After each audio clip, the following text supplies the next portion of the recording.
Nous allons essayer de vous expliquer comment rincer un jet. La manip s'applique à toutes les machines, quelle que soit la marque.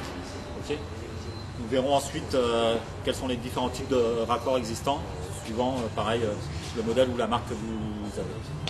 Donc la première chose à faire pour rincer le jet, ça va être déjà de brancher le raccord en lui-même sur la machine. Donc sur le 1500 Jawa en l'occurrence ici, la prise se trouve ici.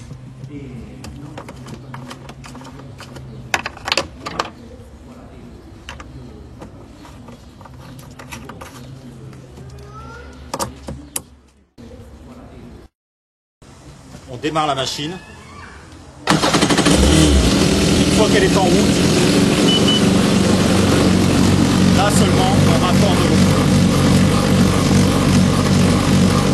Laissez tourner la machine entre 2 et 5 minutes au ralenti.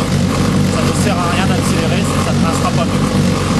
Une fois que les 5 minutes sont passées, on débranche l'eau en premier.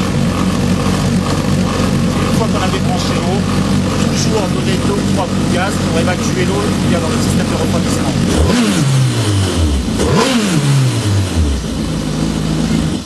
Coupure moteur.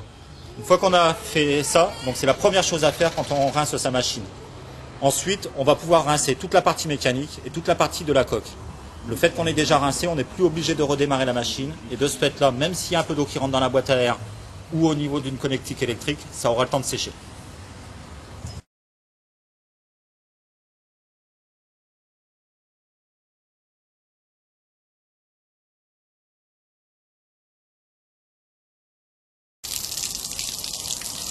Donc une fois qu'on a rincé la partie refroidissement moteur, on va pouvoir rincer toute la partie mécanique et toute la partie carrosserie de la machine. Donc comme je vous l'ai expliqué, on n'est plus obligé de redémarrer la machine, donc on va pouvoir franchement rincer la mécanique. Les seuls points à ne pas insister vont être les entrées d'air et éventuellement les clapets de mise à air libre des réservoirs. C'est pas la pression qui enlève le sel, c'est la quantité d'eau que vous allez faire passer sur votre mécanique qui va l'enlever. L'outil idéal étant une pomme de jardinier, style pomme de douche.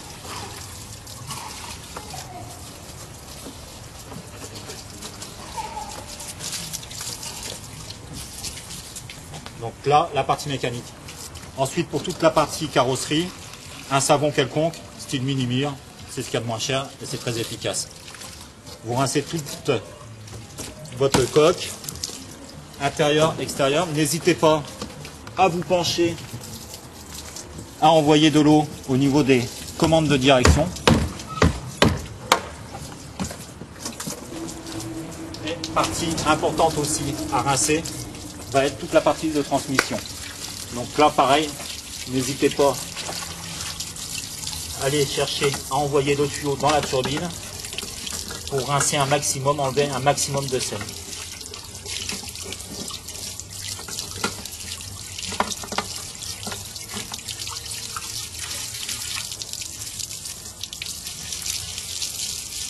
La roulette de compteur.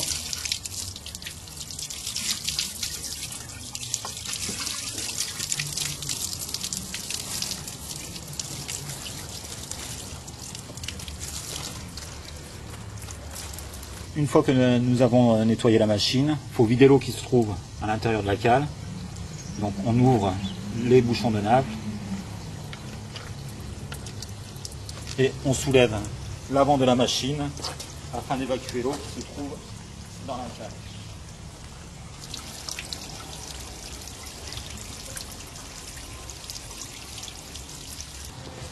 Donc pour ceux qui sont équipés d'un compresseur, qui ont un garage bien fourni en outillage, on peut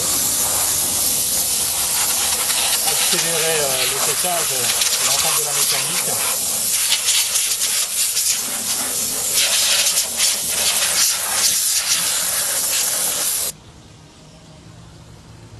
Voilà, donc une fois que la partie mécanique a séché, soit par le biais d'un compresseur, soit par l'air ambiant, on va mettre un coup de WD-40 ou tout produit multifonction similaire sur l'ensemble de la mécanique et de la câblerie.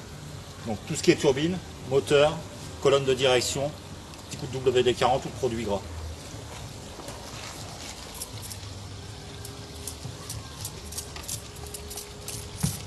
Et ça, vous pouvez en mettre abondamment sur tout ce qui est mécanique, électrique.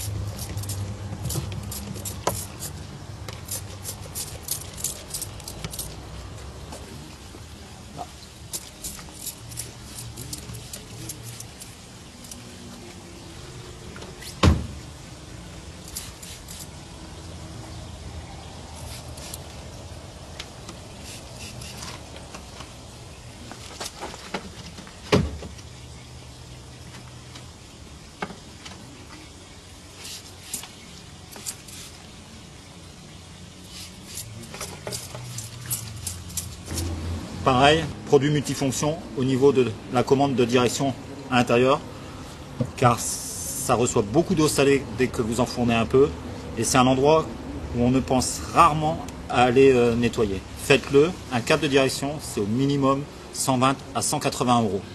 Donc pour un coup de WD-40 à 2 balles. Voilà, ça tu diras rien.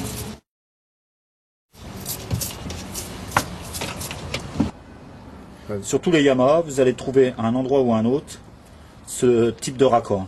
Donc un bouchon sur lequel vient se prendre un embout type quart de tour, fourni à l'origine avec chaque machine Yamaha.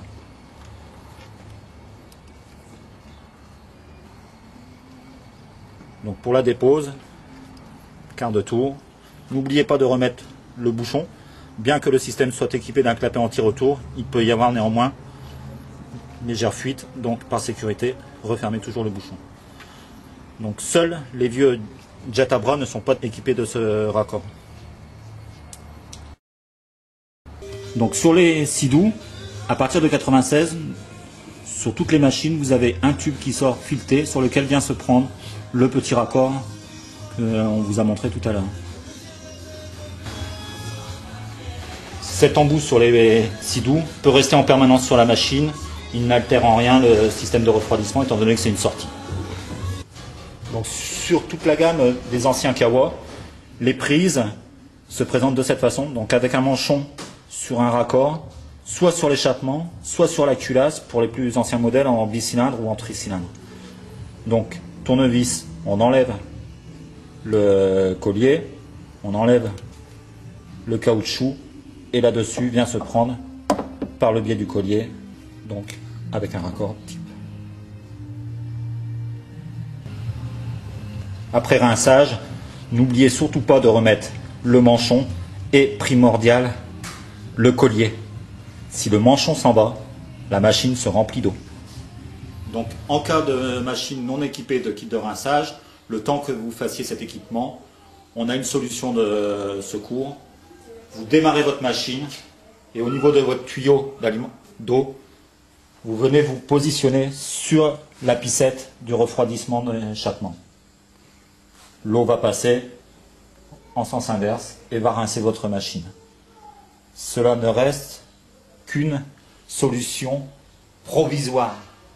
Rien ne vaut un bon kit de rinçage.